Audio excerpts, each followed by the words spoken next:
vamos falar sobre o exercitar do Espírito. Nós já vamos entrar nesse assunto. Mateus capítulo 26. Vamos abrir Mateus capítulo 26. O apóstolo Paulo, ele disse que quando nós adoramos a Deus em línguas, a nossa mente fica infrutífera. Quando falamos em línguas estranhas, a nossa mente fica infrutífera. Ou seja, quanto mais você fala em línguas, mais a sua mente vai perdendo o controle e o domínio sobre você. Amém? Pastor, não sou batizado em línguas. Busque o batismo em línguas estranhas. Amém? Vamos falar sobre como exercitar o Espírito. Então é muito importante, irmãos, a gente exercitar o nosso Espírito.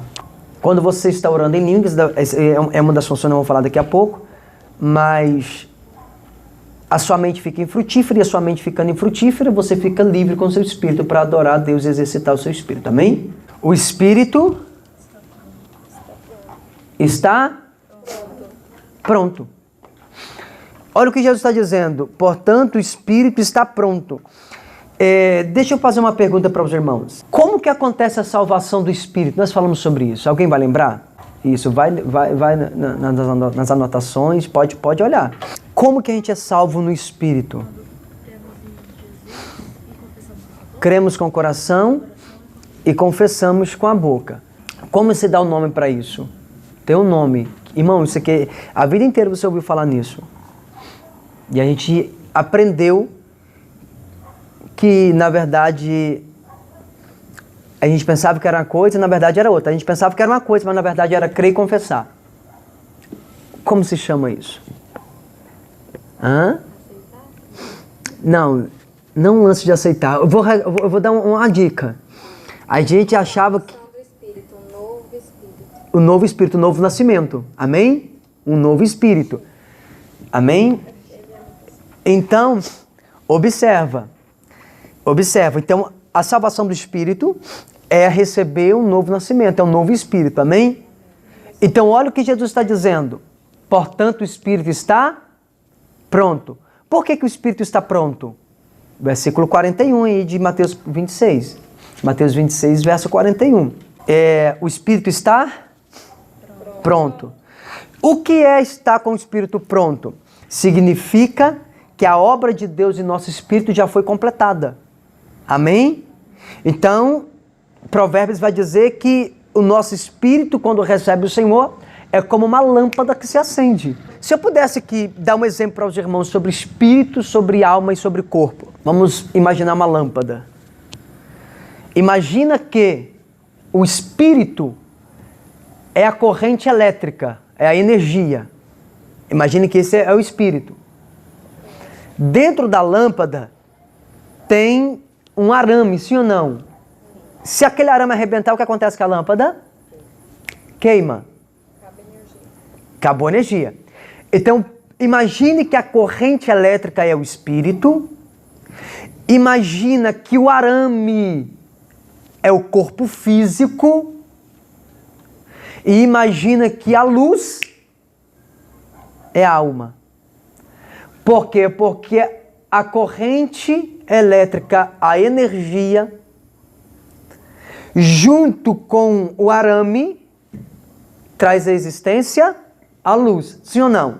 Sim. Então, lá em Gênesis 2:7, diz a Bíblia que o Senhor soprou o espírito de vida no pó, no barro. E o homem virou uma alma vivente. Ou seja, a junção do espírito com o pó, o espírito de vida, o espírito humano com o pó, com o barro, trouxe a existência à alma. Então eu posso trazer uma ilustração básica dizendo: a energia é o espírito, o arame é o corpo, que juntando os dois traz a existência à luz. Amém? Então sem a energia não vai ter luz e o arame não vai servir para nada, né, irmão? E se o arame arrebentar, não vai dar também. É por isso que é tudo uma coisa liga a outra. Precisa do corpo, da alma e do espírito. Amém? Até aqui, pessoal? O nosso espírito, ainda que ele esteja pronto. Por que ele está pronto? Porque ele nasceu, teve um novo espírito. Então pensa comigo. Quando acontece o novo nascimento, eu recebo um novo espírito. Irmão, se o espírito é novo, ele é perfeito. Eu vou usar um exemplo básico para vocês entenderem. Imagine uma criança, um bebê que acabou de nascer. Ele é novo ou não? Sim. Um bebê perfeito, sim ou não? Sim. Bonitinho. Perfeito. Só que o que falta para esse bebê? Ele é perfeito, sim ou não? Sim. Ele é novo, sim ou não? Ele é perfeito, mas falta ser aperfeiçoado. Entende? Parece contraditório. Por quê? Porque ele é perfeito, mas ele tem que ser aperfeiçoado. Porque ainda que ele tenha os pés perfeitos, ele não sabe andar. Ainda que ele tenha olhos perfeitos, não sabe focar para poder enxergar. Bocas perfeitas, precisa nascer os dentes. Então ele é perfeito, porém precisa ser aperfeiçoado. Ele tem boca perfeita, tem língua perfeita, mas não sabe falar. Então tudo tem que aprender. Então quando recebemos um novo espírito, que a gente chama de novo nascimento, significa que o espírito está pronto, está perfeito, mas ele precisa ser exercitado, ele precisa ser aperfeiçoado. Consegue entender? Então o que nós estamos fazendo todos esses dias no domingo? Estamos aperfeiçoando o nosso espírito. A cada dia que você vem, que você aprende uma coisa nova, sua alma está sendo transformada, o seu espírito está sendo aperfeiçoado, porque cada dia você descobre algo novo, cada dia você descobre um pouco mais de como contatar ao Senhor. Amém? Então nosso espírito, ele é perfeito, mas tem que ser aperfeiçoado. Então, Mateus 26:41, vigiai e orai para que não entreis em tentação. O espírito, na verdade, está pronto, mas a carne é fraca. Vamos abrir em Hebreus 4:12. Hebreus 4:12. Nós somos regenerados, nós nascemos de novo. Isso é importante, esse processo de regeneração, novo nascimento. Nós recebemos o Espírito Santo no nosso espírito humano. Amém, pessoal? Quem não leu ainda, lê para mim. Então, irmãos, o que a gente precisa entender? Se o espírito é novo, ele é perfeito, mas tem que ser aperfeiçoado, o que isso significa? Significa que eu preciso exercitá-lo. Amém? Eu tenho que exercitar o meu espírito. Porque qual que é a ideia? Qual que é a função? O que a gente está tentando fazer aqui todos esses dias? Separar espírito da alma. Amém? Você tem que conhecer o seu espírito. E tudo que a gente está falando esses dias aqui é relacionado ao espírito. Nós vamos entrar no assunto da alma depois, tá? Nós vamos falar depois sobre as nossas emoções, vontades, sobre a mente, nós vamos falar isso aí. Então hoje eu concluo essa parte do espírito. E por que eu tenho que exercitar o meu espírito? Para que nós recebemos um espírito novo, nós vamos exercitá-los. Para quê? Para separar daquilo que procede da alma do que procede do espírito. Amém? Então nós precisamos fazer essa distinção. Essa distinção é feita pelo exercitar do Espírito. Amém? Leia para mim aí Hebreus 4:12. Que a palavra de Deus é viva e eficaz, e mais penetrante do que espada alguma de dois gumes, e penetra até a divisão da alma e do espírito, e das juntas e medulas, e é apta para discernir os pensamentos e intenções do coração.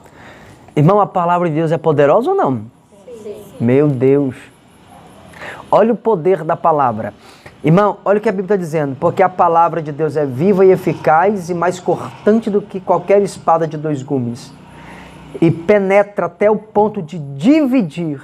Dividir o quê? A alma do Espírito. Então a gente precisa dividir a alma do Espírito. Amém? Tem que haver essa separação. A gente tem que fazer essa separação. E o escritor vai dizer, é como separar juntas e medulas. É como você discernir pensamentos e propósitos do coração. Amém? Então, eu vou citar aqui 3 caminhos, 3 pontos para como a gente vai exercitar o nosso espírito e eu vou concluir, tá? A primeira coisa, para a gente exercitar o nosso espírito é por meio do quebrantamento. Amém? Então, pode anotar. Então, existem alguns caminhos para a gente perceber o nosso espírito. E a primeira coisa é pelo quebrantamento. Às vezes, você fica esperando o Espírito Santo te quebrantar ou te quebrantar. Só que, irmão, você não tem que ficar esperando o Espírito Santo te quebrantar.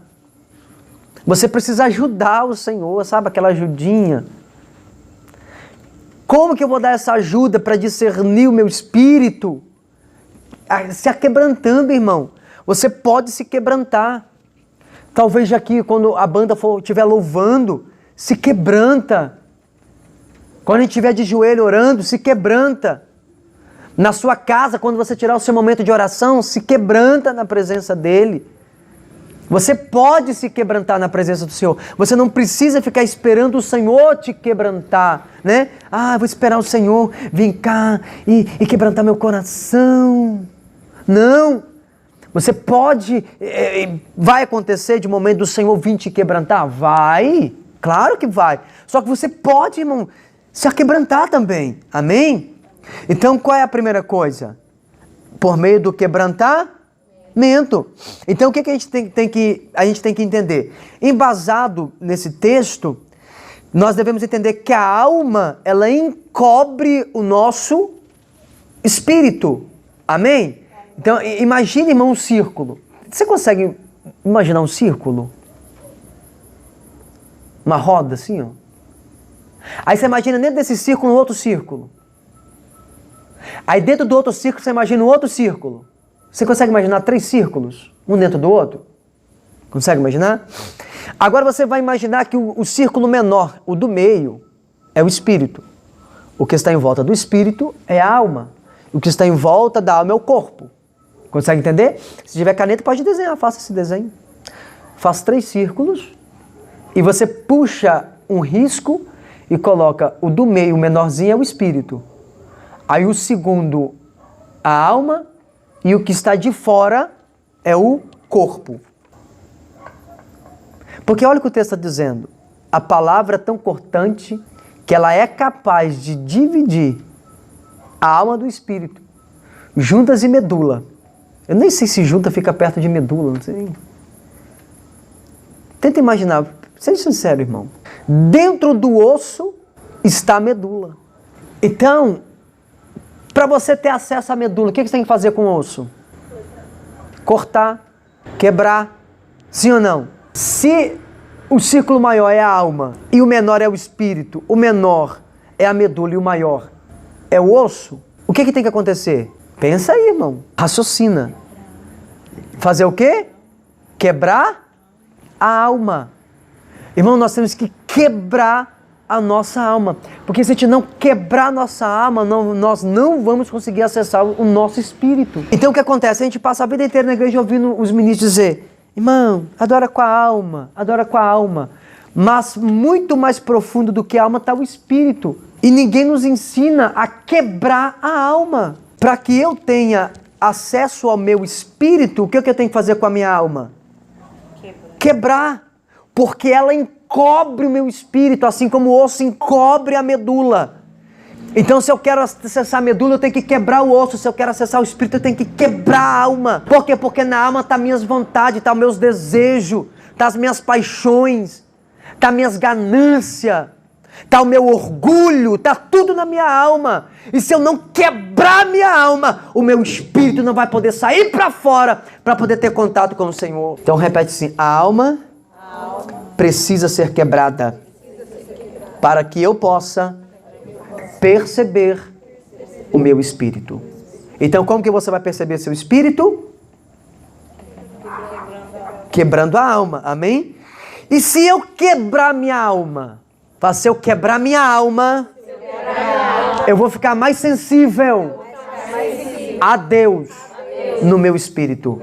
Amém? Então você quebra a alma, o seu espírito se torna sensível para ter acesso ao Senhor. Então qual é o primeiro passo para mim exercitar o meu espírito? Quebrantamento. Amém? Por meio do quebrantamento. Você tem que esperar somente Deus te aquebrantar? Não. Você pode se quebrantar, sim ou não? E eu não aceito nada mais e nada menos do que não te sentir. Se tem que quebrar minha alma, eu quebro ela. Se a minha vontade tem que ser quebrada, eu quebro ela. Se meus desejos têm que ser quebrados, eu quebro ele. Consegue entender? À medida que eu vou quebrando a minha alma, obrigado, filha. À medida que eu vou quebrando a minha alma, que eu vou torcendo a minha alma, minhas vontades, as minhas paixões, as minhas emoções, o meu espírito vai ficando mais sensível a Deus. E à medida que eu vou ficando mais sensível a Deus, eu vou conseguindo enxergar o meu espírito. Amém, pessoal? Em segundo lugar, para exercitar o meu espírito, primeiro pelo quebrantamento, segundo pela palavra de Deus. Então, se você quiser anotar, pode anotar. Então, pela palavra de Deus, nós exercitamos o nosso espírito. A palavra de Deus, ela também tem esse poder de separar alma e espírito. Amém? Deus, na verdade, usa o quebrantamento pelas circunstâncias e o poder da palavra dele para separar a alma e o espírito. Amém? Nós já citamos aí Hebreus 4:12. Então, à medida que, por exemplo, você levanta de manhã, você lê a Bíblia, você medita na palavra do Senhor, à medida que você vai meditando na palavra, perdão, irmãos, à medida que você vai meditando na palavra, você vai exercitando o seu espírito. Por isso que é importante você estar sempre ouvindo a palavra, lendo a palavra. Pastor, eu tenho dificuldade. Ontem uma irmã me procurou, no culto de sexta-feira ela me procurou, e ela falou assim: pastor, num culto que teve aqui, no momento daquela unção profética, que o Senhor mandou me chamar na frente e me revelou aqui, o Senhor derramou óleo sobre mim. O Senhor me consagrou ao quê? Eu falei: irmão, não te consagrei a nada. Eu liberei sobre você uma unção profética de profetisa. Ela falou: pastor, porque depois daquele dia, eu estou aqui dentro da igreja e do nada eu começo a sentir algo muito forte me impulsionando e eu tenho que ir até as pessoas na hora da oração, abraçar, e Deus começa a falar comigo, e quando eu vejo, já estou falando com a pessoa no ouvido dela. Consegue entender? É porque ela não sabe, mas vocês já sabem o que é isso, porque nós já aprendemos aqui. Amém? Aí ontem ela me procurou, falou assim: pastor, outra coisa que eu quero falar para o senhor, depois daquele dia que o senhor ungiu a minha cabeça, derramou óleo, pastor, eu olho para a Bíblia e as letras saltam na minha mente, as revelações da palavra. Eu olhava para o texto, não entendia nada. Agora eu olho e consigo entender tudo que está escrito. Diga glória a Deus. Então o que acontece? Sobre ela eu liberei uma unção profética para poder destravar o ministério profético dela, e junto com isso destravou a revelação da palavra. Ela não tem o conhecimento que vocês estão tendo. Vocês podem receber isso olhando para a palavra. Por quê? Quem aqui já leu a Bíblia alguma vez na vida? Todo mundo, né, irmão? Nem que seja um versículo, né? Todo mundo já leu. O que você precisa entender? Tudo que você já leu. Pastor, há 20 anos atrás eu já li a Bíblia. Pastor, há 30 anos atrás eu já li a Bíblia. Pastor, há 10 anos atrás eu já li. Pastor, há 5 anos atrás eu já li a Bíblia. Glória a Deus. Sabe o que vai acontecer depois de hoje? Você vai parar de olhar para a Bíblia com a mente e você vai olhar com o espírito. Aí o que vai acontecer? Tudo que você já leu, tudo que você já ouviu, vai saltar na sua mente. Aleluia! E você vai olhar e dizer: nossa, eu não imaginava que era assim, agora eu estou entendendo. Diga glória a Deus. Porque você tem essa unção. Então a palavra, pela palavra. A palavra de Deus é como uma espada de 2 gumes que penetra a ponto de fazer divisão entre alma e espírito. Então a segunda coisa para que eu possa discernir meu espírito é por meio da palavra. Amém? Então você vai se quebrantar, se aquebranta, deixa o Senhor te aquebrantar também e pela palavra também. Amém? Eu quero abrir oportunidade para os irmãos perguntarem. Se alguém tem alguma dúvida, queira perguntar, aproveita. sobre alguma coisa. Essa é uma terceira maneira de percebermos o nosso espírito. A terceira maneira de percebermos o nosso espírito está em 1 Coríntios 14:14. Se você ler esse texto, irmão, eu creio que você já vai saber o que é a terceira maneira de exercitar o espírito. Porque se eu orar em língua desconhecida, o meu espírito ora bem. Meu Deus, que coisa Mas forte. o meu entendimento fica sem fruto. Olha isso. Olha isso. Se eu orar em outras línguas, em línguas desconhecidas, em línguas estranhas, então quem que ora? O meu espírito. Ele não está falando que é o Espírito Santo que está orando. É o meu espírito. A gente está aprendendo isso aqui. Já há um tempo que a gente tem um espírito humano. Então, quando eu oro em línguas, o meu espírito ora bem. Amém? Amém. E o que acontece com o meu pensamento, com a minha mente, com a minha alma? Fica sem fruto, fica infrutífera. Então, quando eu oro em línguas, a minha mente fica infrutífera. E aí, pastor? E aí, meu amigo, você tem liberdade para falar com Deus no Espírito. Amém? Porque a sua mente não vai interferir. Enquanto você está orando em línguas no seu momento ali, deixa eu falar uma coisa para você que talvez não te falaram. Quem que é batizado em língua estranha? Dá um sinal com a mão. Já fala em línguas estranhas. Isso. Ó, a senhora fala também? Fala. Você não fala ainda, né, irmã? Tem que procurar falar. E a irmã também que não fala, tem que procurar falar. Você já fala, varão? Em língua estranha? Tem que procurar falar, tá? Deixa eu falar para os irmãos. Você que já é batizado em línguas estranhas, eu vou falar algo para você. Essa língua estranha que você fala, ela é sua. Amém? Ah, pastor, estou em choque. Isso não é de Deus? Não, irmão, ele deu para você. É sua. E quando é que você pode orar em línguas? Qualquer hora. Lavando louça, dirigindo, varrendo, trabalhando, qualquer hora. Pastor, se eu quiser falar em línguas agora, você pode falar, é sua. Ninguém vai te impedir de falar em línguas, é sua, Deus te deu. É sua. Então o que acontece? Às vezes você está andando na rua, não importa onde você está. Ah, eu quero falar em língua estranha. Fala, ela é sua. Você tem ela no seu espírito. E quando você começa a falar em línguas, a sua mente fica infrutífera. E aí o que acontece? Ela não pode interferir no que está acontecendo entre o seu espírito e entre o Espírito de Deus. Aí você tem liberdade, é livre acesso, tá entendendo? E quando você está falando em línguas, você está tendo a oportunidade de exercitar o seu espírito. E à medida que você vai exercitando o seu espírito, você vai conversando com Deus.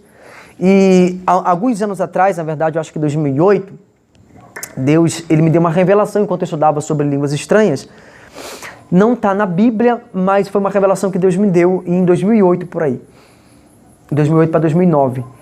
E enquanto eu lia a palavra do Senhor, eu falei, Senhor, o que é falar em línguas? Eu não tinha conhecimento bíblico como eu tenho hoje. Mas eu orava muito, eu sempre gostei muito de orar, e eu gostava de ler a Bíblia. E eu falei, me resume, Senhor, o falar em línguas. E aí o Senhor me deu um discernimento. Quando eu estou orando em línguas, é o meu espírito contando para Deus a minha necessidade. Então, por exemplo, imagina que você está orando em línguas, a sua mente não vai te atrapalhar, ela não vai influenciar. Aí tem gente que fala assim, mas será que é coisa da minha cabeça? Eu falei, sabe esse negócio?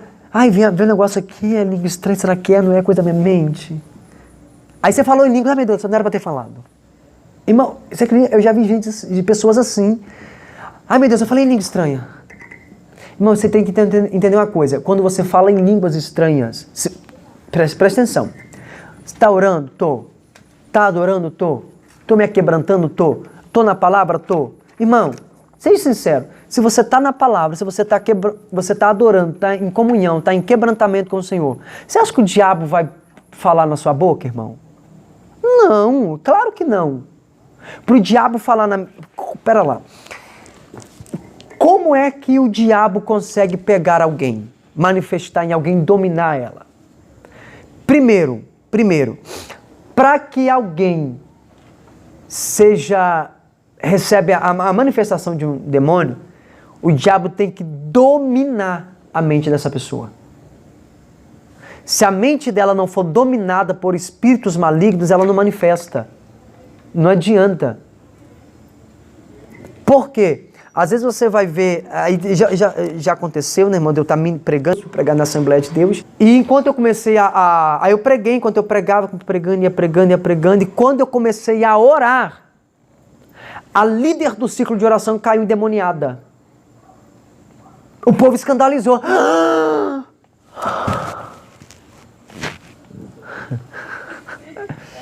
Eu falei, gente, não escandaliza. Por quê? Mas pastor, como que uma líder cai endemoniada? Para ela cair endemoniada, irmão, pensa, tem que juntar o ciclo de oração para segurar ela. Urrava. Por que isso acontece? É porque eu não conheço o dia a dia dela. Mas possivelmente a mente dela é emprestada para o diabo o dia todo. Fala palavrão, xinga, fala coisa que não deve. E à medida que eu vou falando essas coisas, deixa eu falar algo para vocês. 5%, em cada 5 minutos que você passa reclamando, você perde 50 minutos de imunidade da sua vida. Reclamei por 5 minutos. Meu Deus, essa vida não presta. Blá, blá, blá, blá, blá, blá, blá. 5 minutos reclamando, você perdeu 50 minutos da sua vida. Consegue entender? E se eu passo agradecendo, adorando e orando, os seus dias, irmãos, vão sendo aumentados. Você vai recebendo vigor, vitalidade. A Bíblia diz que Sara tinha quase 100 anos com a pele de uma jovem, diz a Bíblia. O que é isso? É o Senhor. Quantos anos a senhora tem, irmã? 81. 81. Irmãos, uma pessoa com 81 anos, para andar igual ela anda, dá glória igual ela dá. Anda a cavalo aí. Tem que ser cheio do Espírito, irmão, senão não anda a cavalo. Eu ando a cavalo, não vai fazer nada a cavalo, a Leisa acabou de ler. 81 anos. Olha a mente. Nítida.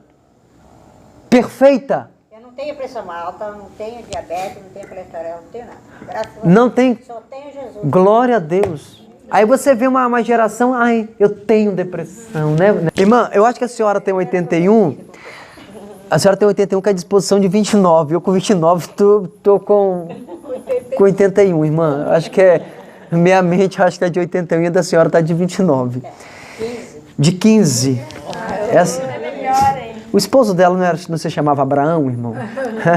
É muito bom ter a irmã aqui, porque, para vocês dizerem um exemplo, quantos anos a senhora serve a Cristo? 40 e pouco. 40 e poucos anos.